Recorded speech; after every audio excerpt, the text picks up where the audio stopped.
తగ్గాను, ఉమ్, బాగా బక్కగా అయిపోయాను. ఉమ్, కానీ బాబును డైరెక్టర్ ఇంత బక్కగా వద్దు, కొంచెం పెరగండి అన్నారు. సార్ మళ్ళీ కొంచెం పెరిగాను.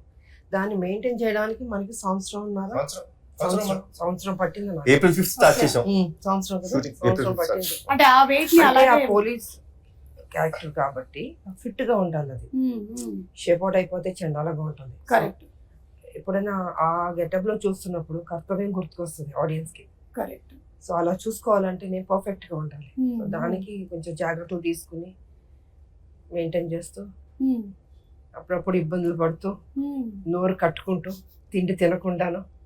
బట్ ఎనీవే సినిమా ఆ క్యారెక్టర్ చూస్తున్నప్పుడు మళ్ళీ కర్తవ్యం గుర్తుకొస్తున్నట్టే అనిపించింది. I'm happy.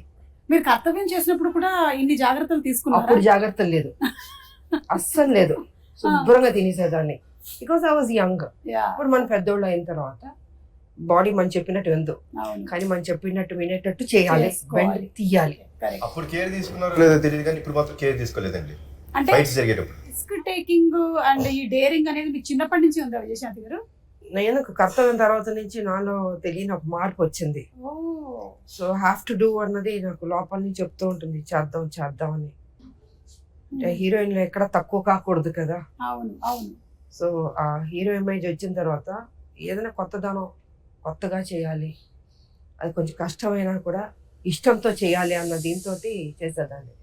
సూపర్ అండి. ఎందుకంటే హీరోలు ఎలాగో చేస్తూ ఉంటారు ఫైట్స్, కానీ ఒక హీరోయిన్ నిలబడి ఒక lady Amitabh, lady super star అనిపించుకుందంటే అది మీరే. సూపర్ సూపర్ విజయశాంతి గారు. అండ్ అలాగే కళ్యాణ్ రామ్ గారు, మీరు ఒక పక్కనేమో ఎక్స్పెరిమెంటల్ ఫిల్మ్స్ లైక్ అమిగోస్ చేస్తూ